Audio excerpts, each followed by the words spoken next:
out.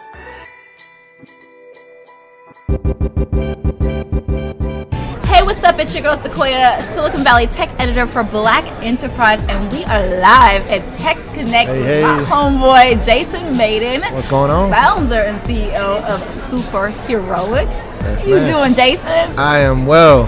I'm very well. Thank you for asking. How about yourself? I'm good. I'm excited for you, though, because you just stepped off stage doing some real dope stuff. So tell me more about Superheroic and what you guys have going on. Yeah, so it's interesting when I get the chance to talk about my dream in public, because so much of this has been in my mind since I was a child. Wow. Essentially, what we're doing is trying to build stronger children instead of fixing broken adults. Nice. And we do that through play. We do that through self-efficacy. We do that through immersion into this world of superheroes. So the whole premise of our company is not to necessarily turn a child's body into a billboard, but to build them up.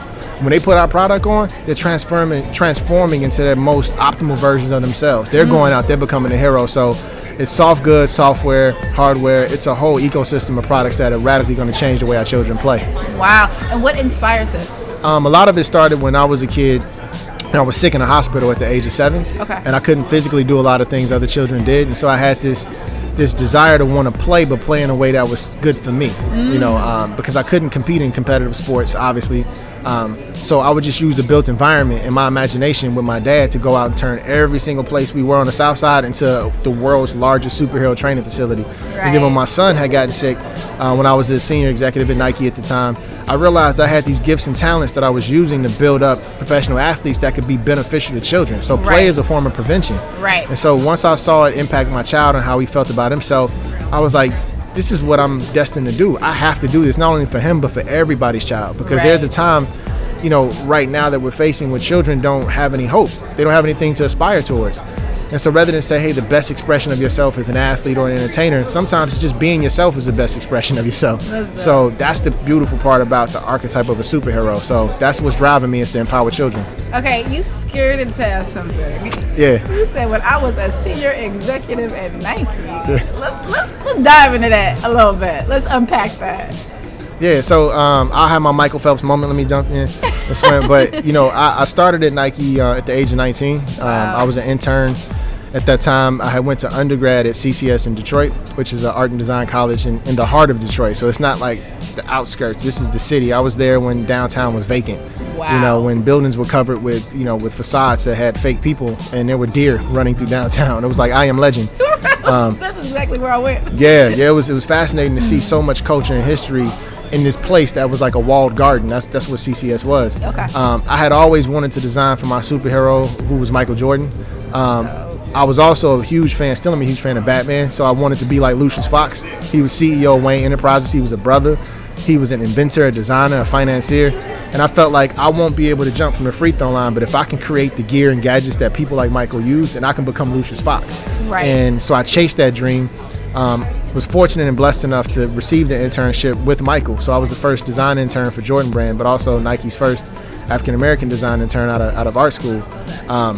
The thing about saying the phrase first, while I look at it like it's cool, it gave me a sense of urgency. So when I got the job, I knew that I needed to open the aperture of possibility. So I bounced around from different categories in the company. I did stretch assignments in supply chain and finance and marketing, because I wanted to plant seeds of possibility for people that came behind me. So by the time I left to go to grad school at Stanford, I wasn't set on coming back. Okay. But a lot of what made me decide to come back to the swoosh was realizing the work was undone. The people that were there still felt like there weren't opportunities for them. And I was able to come back and be part of a team of people to effectively kind of scale some of the things we see today where people get opportunities at the swoosh. So design and business have always been at the core of who I am, but Nike and Mr. Knight gave me an opportunity along with Mr. Jordan, and I'm thankful for that. What was that process like when you were in there, you were building? I know you said, I heard from a previous interview that you made sure that you went and talked to every single department. So tell me what that experience and that process was like. What was fascinating is I had the chance to learn from potentially two of the greatest, athletic and business minds in the history of the world, one being Mr. Jordan, the other being Mr. Knight. Both of them share something that I think is innate to greatness, this desire to see everyone around them get better. Right. And they didn't lead by yelling and pushing, they led by example, but they also led by empathy. Like, nice. Mr. Knight would always tell us, like, did you serve the athlete? Do you think you did your best job for the athlete? And I remember working on a project and listening to him give feedback to another designer, and he says the difference between a gold medal and no medal is the decisions you make with this product. Right. And it impacted me because I'm thinking, these people train their whole life for a split second in the Olympics. And this decisions I make creatively impact that outcome. So it gave me a greater sense of purpose and empathy to really support the athlete. But then Mr. Jordan, people talk about how he shows up in the world and what he does or doesn't do. But I'm a direct beneficiary of the blessings that he brought to my life. I mean, between him and Mr. Knight, they paid for me to go to grad school. Oh, wow. So that experience of having these two great men tell me that it was possible for me to be great in my own way, it changed how I saw myself, but more importantly, it changed how I saw my position. It wasn't about self, it was about service. So the reason I talk a lot about going to other parts of the company is when you rely on other people to teach you, then there's a sense of humility and humbleness that fuels that. And I don't ever want to get so full of myself where I think I know it all. So I put myself constantly in rooms where I'm intellectually challenged because I need to feel like I'm in service to something greater. And you only do that through struggle. And so by struggling with understanding concepts or struggling by trying to learn a new skill set keeps me humble, so I can always be present in the moment and do my best job for the people I really am trying to serve. So it was a transformative experience, being 19, coming from the South Side, and then being thrown into a world where I'm traveling with Derek Jeter and hanging out with Michael Jordan, and I'm a kid I can't even legally drink. So it was something that I think significantly changed not only my trajectory, but my family's legacy. And that's what I obsess over. Having a last name Mayden means something. Yeah. Because right now, I think about it. When I was a kid on the South Side, I used to wonder how people, who were the people that the streets were named after? Like, they did something to be remembered. I want to live that type of life. And Nike gave me that confidence to say that openly. I want to live a life where people remember my name. That's beautiful. I'm so enthralled by your spirit. I'm just like, Grandchild of pastors and ministers and civil rights activists and slick talkers. That's all we do.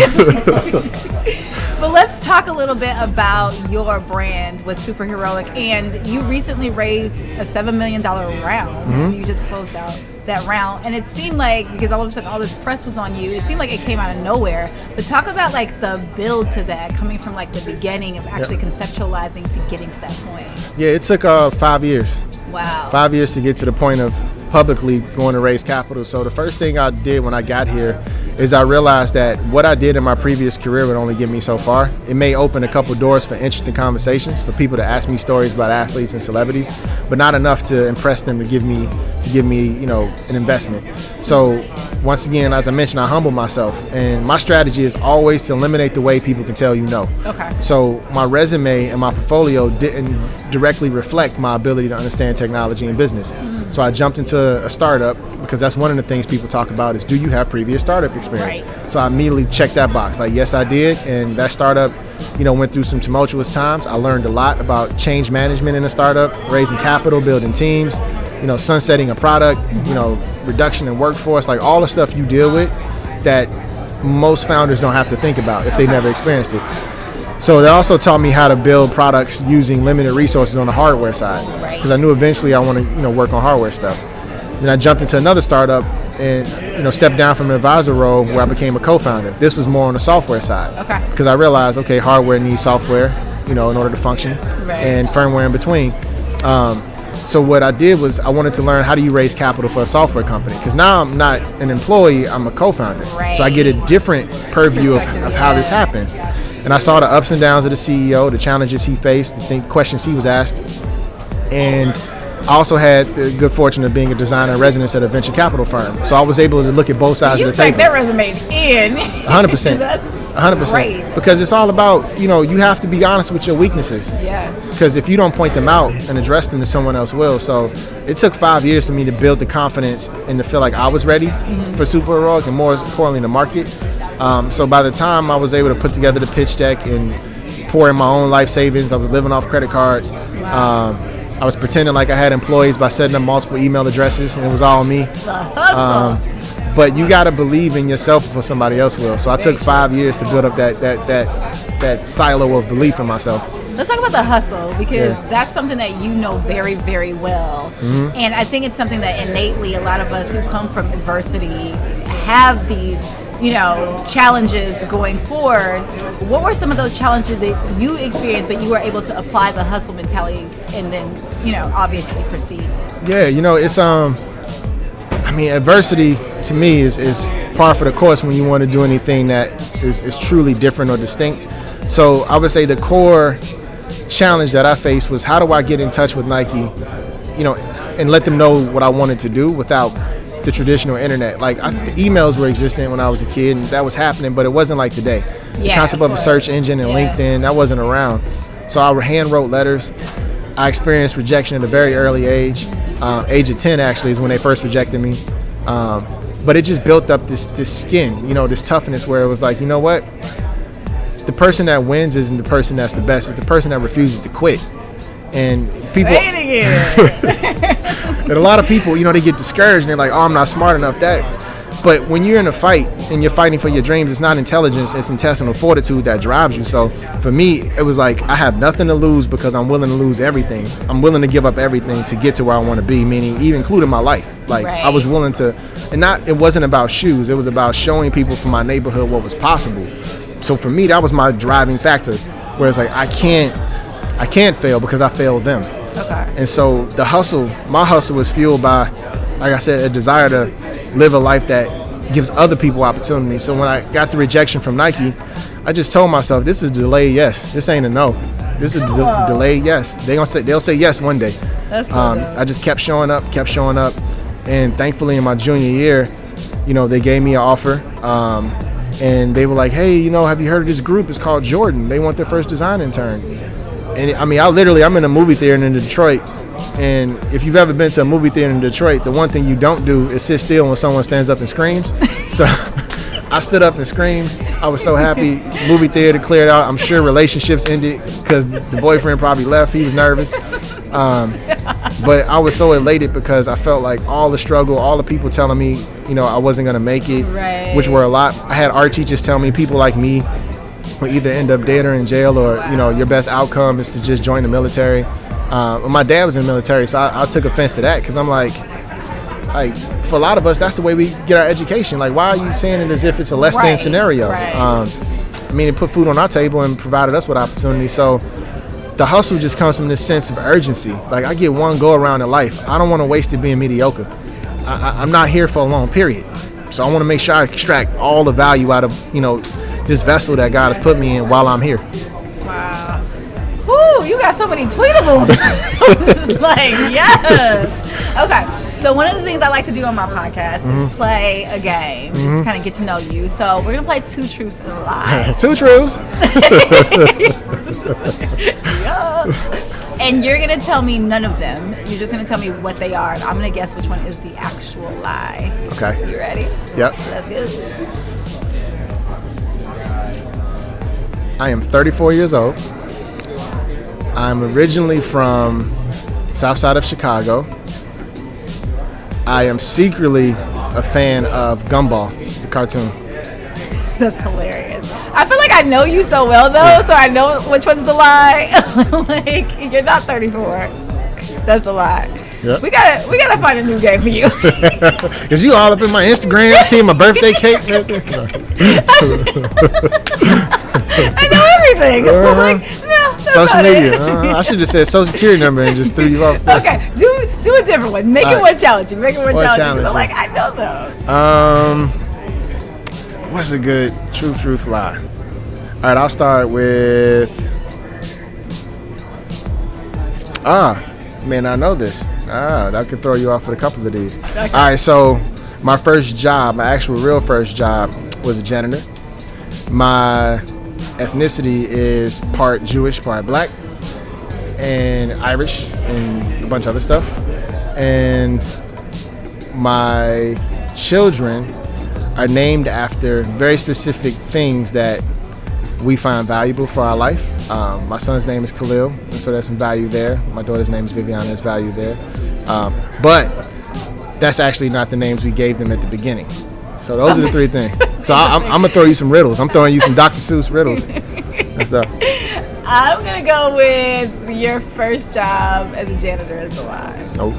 Really? Nope. Tell me about that. No, yeah. So I was shoveling snow and cutting grass, which was kind of informal employment, little hustles on the side. But my mom had worked at SureGuard Storage in Chicago, which was a storage facility.